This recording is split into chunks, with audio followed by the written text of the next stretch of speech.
Hello नमस्कार दोस्तों, आप लोगों का अपना यूट्यूब चैनल रोजगार 7590 में स्वागत है। आज आप लोगों को बताने वाले हैं रेलवे ग्रुप डी भर्ती में आप लोगों को कैसे तैयारी करनी है, आप लोगों को कौन से नियम फॉलो करने हैं। अगर आप लोग 15 नंबर 20 नंबर इस तरीके से 25 नंबर का टारगेट करके चलेंगे तो बिल्कुल आप लोगों को नौकरी से कोई नहीं रोक सकता है। ये दावा नहीं है, आपको ये एक फार्मूला बता रहे हैं कि अगर आप इस बेस पे काम करते हैं, इस बेस पे तैयारी करते हैं तो आपको सिलेक्शन से कोई नहीं रोक सकता। और आप बिल्कुल भी कोई भी चीज़ नियमता करेंगे तो आपको सफलता जल्द मिलेगी। और इस चीज़ को आप लोग ज़रूर फॉलो करिएगा। जितने अप्रेंटिस हैं आपके लिए बहुत बहुत रिक्वेस्ट है कि आप लोग अब तक जितने भी वीडियो देखें या ना देखें उससे हमको कोई लेना देना नहीं, लेकिन आप लोग इस वीडियो को देखिए जिससे आप लोगों को अच्छे से क्लियर हो पाएगा कि कौन सी गलती नहीं करनी है और कैसे आपकी तैयारी करनी है। क्या 15 नंबर 20 नंबर 25 नंबर का फार्मूला क्या है, कैसे आपका सिलेक्शन काफ़ी आसान हो जाएगा। तो जितने भी सीसीए छात्र हैं आप लोग देख लीजिए, सीसीए छात्र यह तरीका ज़रूर अपनाइएगा। 2 से 3 महीने में आपकी तैयारी बेहतर हो जाएगी। 2 से 3 महीने के बाद आपका ग्रुप डी का एग्ज़ाम भी होने वाला है। मई जून तक आपका एग्ज़ाम स्टार्ट होने की संभावनाएं हैं। और आप लोगों को बिल्कुल अगर 25 नंबर 15 नंबर इस तरीके से का नंबर लाते हैं तो बिल्कुल सिलेक्शन बहुत आसान होने वाला है। आइए आप उसको देख लीजिए कौन सा नियम है, किस तरीके से आपको तैयारी करनी है और कौन सा नियम फॉलो करना है। तो आप लोग इस वीडियो को ज़रूर से ज़रूर रिक्वेस्ट कर रहे हैं कि ज़रूर देख लीजिए पूरा। तो जैसे कि साथियों आप लोगों को पता है कि आरआरबी ग्रुप डी का ये हम आपको दिखाने वाले हैं कि टोटल कितने क्वेश्चन का पेपर होता है। पहले तो आपको देखिए RRB group D CVT 1 exam pattern 2025।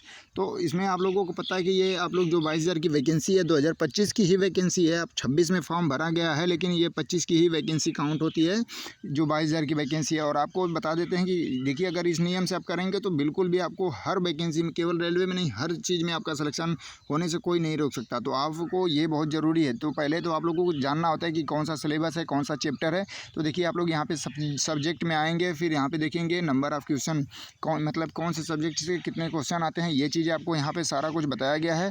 और आपको यहाँ पे देखने को मिलेगा जनरल साइंस के 25 क्वेश्चन है। तो हमने जो आपको फार्मूला बताया कि 20 नंबर लाइए, 25 नंबर लाइए, आपकी नौकरी कोई नहीं रोक सकता।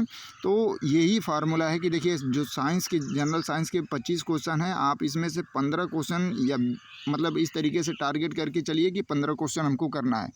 मैथ के देखिए, मैथ बहुत ज़्यादा टफ नहीं आ रहा है, बहुत नॉर्मली आ रहा है। अगर जो एकदम मतलब डेली कंटिन्यू अगर आप प्रीवियस का मतलब टेस्ट भी दे रहे हैं तभी भी आप 25 क्वेश्चन में से 20 क्वेश्चन कर जाएंगे। ठीक है, तो ये नियम आपको फॉलो करने। जैसे रीजनिंग है, रीजनिंग भी बहुत ईजी है। जो मतलब ने थोड़ा बहुत भी पढ़ रहा होगा वो भी 28 27 से 25 कर रहा है। कोई जो थोड़ा बहुत अच्छे पढ़ाई कर रहा है तो 30 भी कर दे रहा है। तो इस हिसाब से आपको कम से कम 25 का टारगेट करके चलना है कि हमको रीजनिंग में 25 करने हैं। फिर आपका आ जाता है जनरल कर मतलब यहाँ पे देखिए जनरल आंसर और करंट अफेयर्स। तो इसमें आप लोगों को पता है कि 2024 की जो वैकेंसी अभी मतलब एग्ज़ाम हुआ है उसमें टोटली 20 क्वेश्चन करंट के ही पोस्ट दिए गए थे। तो आपको करंट की भी बुक हम काफ़ी डिस्क्रिप्शन में लगा दिए हैं। काफ़ी कम प्राइस की है, 70 75 85 रुपये की बुक है। आप लोग उसको लेके अच्छे से तैयारी करिए। ये 20 क्वेश्चन का करंट पूछा जा रहा है। तो आप लोग अगर कम से कम इसमें समय देके 10 क्वेश्चन सही कर लेते हैं तो भी आप अगर इसको जोड़ेंगे तो आपका यहाँ पे ये 5 5 10 हो गया और 2 2 6 एक यहाँ पे 7 मतलब 70 क्वेश्चन के आप आसपास पहुँच जाएंगे। अगर किसी में मान लीजिए ये जो टारगेट करके आप लोगों को हमने ये फार्मूला बताया कि आपका इतना इस सब्जेक्ट में लाना है, अगर किसी में 1-2 अप डाउन भी हो जाएगा तो भी अगर 70 क्वेश्चन का ईजिली आप लोग इस तरीके से टारगेट करके चल सकते हैं अपनी तैयारी को लेके। अगर थोड़ा बहुत किसी में 1 आध 2 क्वेश्चन कम भी हो जाएगा तो भी कोई दिक्कत नहीं है, तभी भी आप 60 से 65 के प्लस ही रहेंगे। तो आपको अप्रेंटिस करने वालों के अगर इतने स्कोर आ रहे हैं तो बिल्कुल भी आपको सिलेक्शन से कोई नहीं रोक सकता। क्योंकि अभी भी आपका बहुत ज़्यादा कंपटीशन नहीं है, इस चीज़ को आप लोग समझिए। और ये नियम आप लोग बिल्कुल फॉलो करिए। आप लोग टोटली दिमाग में बैठा लेते हैं कि हमारे पास तो इतना ही नंबर आ रहा है, हम तो अप्रेंटिस किए हैं, 35 नंबर ला रहा है। आप सोचिए कि क्यों जो अब 10वीं बेस पे या दो ITI बेस पे फॉर्म भर रहा है उसका 70 क्वेश्चन आ सकता है, जो अप्रेंटिस है उसका 40 क्यों आता है? क्योंकि उसके माइंड में वही चीज़ें सेट हैं कि हमको तो 25 नंबर लाना है, 30 नंबर लाना है, हमको सिलेक्शन हो जाएगा। तो ये चीज़ें आपको दिमाग से बिल्कुल निकालनी होगी और अपनी तैयारी में इस तरीके से फार्मूला लगा के चलना होगा कि 25 क्वेश्चन अगर जनरल साइंस आ रहा है तो हमको 15 तो कम से कम करने ही होंगे, सही 15 करने होंगे। अगर मैथ आ रहा है, बिल्कुल ईजिली मैथ आ रहा है तो 20 क्वेश्चन हमको करना है। रीजनिंग में देखिए बहुत इजी आ रही है, 1 आध 2 क्वेश्चन हो सकता है टाइम टेकिंग का हो, तो आप 25 तो आराम से नॉर्मली करके जाएंगे, 25 26।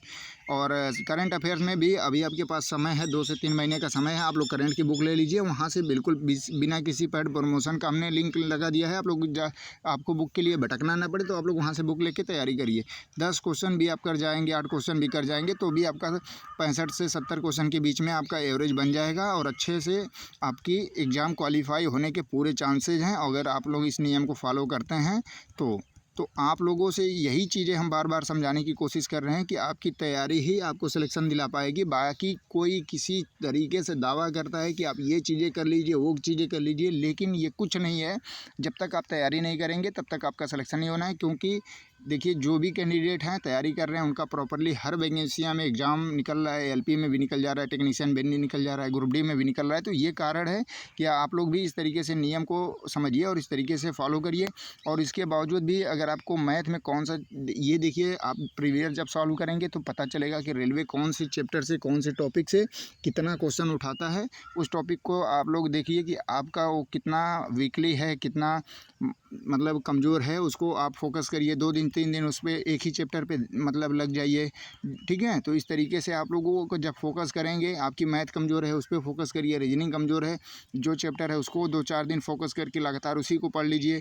तो इस तरीके से आप नियम को फॉलो करिए साथियों, तभी आपका सिलेक्शन होगा। और ये बिल्कुल कोई भी चीज़ आप अगर आप रूल बाय रूल करते हैं तो आपको सफल होने से कोई नहीं रोक सकता। ऐसा नहीं है कि आप 1 घंटे पढ़े, चलिए फिर अगले दिन 10 घंटे पढ़ लिए, फिर इस तरीके से आज भी साइंस पढ़ लिए, कल भी साइंस पढ़ लिए, जो चीज़ें आ रहा है उसी को रटे जा रहे हो। जो चीज़ें आपका वीक है, आपके पास अभी भी बहुत ज़्यादा समय है, 50 से 60 दिन आपके पास समय मिल रहा है कम से कम। तो आप लोग अच्छे से तैयारी कर सकते हैं साथियों। बाकी किसी के बहकावे में ना आए, कोई क्या कहता है। देखिए, आजकल हर कोई किसी की बुराई करके आगे बढ़ना चाहता है, ठीक है। तो आप लोग जब तक इन लोगों से दूर नहीं रहेंगे और कोई आपके ज़रूरत में 1 रुपये तक सहयोग नहीं करने आएगा, ठीक है। आप लोग इन चीज़ों को समझने की कोशिश करिए। आपको केवल और केवल गुमराह करके अपना सभी लोग बेनिफिट सोच रहे हैं, लेकिन उनको ये चीज़ें पता हैं कि अगर जो जिस दिन अप्रेंटिस की संख्या मान के चलिए आरटीआई में 45,000 बताई जा रही है, 45,000 प्लस मान लेते हैं, तो इनको पता है कि 45,000 अप्रेंटिस हैं। इसमें से जब सभी लोग सेलेक्ट हो जाएंगे तो इनकी वीडियो देखेगा कौन? तो इस वजह से ये गुमराह कर रहे हैं। ना जीएम पावर के लिए आवाज़ उठाएंगे और कहते हैं कि नहीं, हम अप्रेंटिस के बहुत हितैषी हैं। तो आप हितैषी बनिए, आपका हम पूरा सपोर्ट करते हैं। आप चलिए, रेलवे का जो प्राइवेटाइजेशन हो रहा है उसमें रोकने की कोशिश करिए। उसमें रोकने के लिए रेलवे से एप्लीकेशन दीजिए कि हमारे पास डबल स्किल्ड हैं, उसको रोकिए। वैकेंसी को अप्रेंटिस का अलग वैकेंसी करा के, इनका एग्ज़ाम करा के इनको सेलेक्ट करिए। ये डबल स्किल्ड हैं, इससे रेलवे को काफ़ी तेज़ी मिलेगी, इनको ट्रेनिंग नहीं देनी पड़ेगी। इस चीज़ों पर आप आइए, हम भी समर्थन करेंगे आपका। तो ये चीज़ें होना चाहिए। अगर आप बोलते हैं कि नहीं, हम गवर्नमेंट एम्प्लॉय हैं, आप कितने दिन एप्लीकेशन दिए हैं प्राइवेट को रोकने के लिए कि नहीं, जो अप्रेंटिस आप रेलवे से करा रहे हैं वो बेचारे 1 साल आपके रेलवे को पूरा योगदान दे रहे हैं, आप उनको पहले मौका दीजिए। ऐसा तो कभी नहीं आप बोले। कहीं आपने लेटर दिया हो डीआरएम में, सीडीओ तक कहीं भी दिया हो तो फिर बताइए। तो ऐसे लोगों को आप लोग क्यों इस तरीके से मौका देते हैं बोलने का? और ऐसे लोगों को जो आपको आके मीठी मीठी बातें बोल रहा हो, कोई आके बोल देगा कि साथियों 45 नंबर पे आपका सिलेक्शन हो जाएगा, एनएससी-सीबीटी में लाके आप खुश हो जाते हैं कि चलिए हमारा तो 50 से 45 बोल रहे हैं, हमको क्या करना है, हमारा तो सिलेक्शन हो जाएगा। तो ये एक मीठा जहर है भाइयों। आप लोग इस चीज़ को समझिए कि आप अगर इस चीज़ को नहीं समझेंगे तो ये मीठा जहर आप पीते रहिए। जिस दिन रिजल्ट आएगा उस दिन आपको वो कष्ट होगा जो आप कभी ज़िंदगी में नहीं सहे होंगे। उस कष्ट से आपको गुजरना पड़ेगा और आप इतना टूट जाएंगे कि आगामी के एग्ज़ाम भी आपका इसी मतलब कष्ट में चला जाएगा, वो भी बेकार हो जाएगा। तो हम इसीलिए कहते हैं कि आप लोग झूठी उम्मीद ना रखिए। 45-50 जो भी है, हम कहते हैं कि सभी अप्रेंटिस का सिलेक्शन हो जाए, 30 चला जाए, लेकिन आप टारगेट तो बड़ा करके चलिए। अगर टारगेट बड़ा करके जाएंगे, 45 पे सिलेक्शन हो जाएगा तो आपको तकलीफ नहीं होगी। लेकिन अगर आपको 45 नंबर बताया जा रहा है, अगर कहीं 50 नंबर 55 नंबर पे कट ऑफ चली गई तो आपको तकलीफ होगी कि हमने तो पिछली वैकेंसी तो गंवा ही दिया है, नई वैकेंसी में हमने लापरवाही की। तो ये चीज़ें हम आपको बार बार समझाने की कोशिश करते हैं। बाकी हमारा किसी से कोई कंट्रोवर्सी नहीं है, किसी अप्रेंटिस से कोई भेदभाव नहीं है। अगर जो अप्रेंटिस रोजगार 75-90 यूट्यूब चैनल को फॉलो करते हैं, जो विश्वास रखते हैं, उनको अच्छी जानकारी देना, उनके सिलेक्शन तक जो भी दिक्कतें आ रही हैं उनको जानकारी पहुंचाने की जिम्मेदारी हमारी है और बिल्कुल प्रॉपरली पहुंचाते रहेंगे। बाकी आपके जो भी डाउट हैं साथियों, आप लोग बिल्कुल कमेंट करिए। बिल्कुल अच्छे से कमेंट करिए, उसको हम अच्छे से समझाने की कोशिश करेंगे। आपको व्हाट्सअप सपोर्ट हम दिए हैं, डिस्क्रिप्शन में व्हाट्सअप लिंक है, टेलीग्राम लिंक है, आप लोग वहाँ से मैसेज करके पूरा सपोर्ट ले सकते हैं। पूरी जानकारी आपको दी जाएगी। बाकी ये जानकारी कैसी लगी आप लोग ज़रूर कमेंट करके बताइएगा। धन्यवाद साथियों।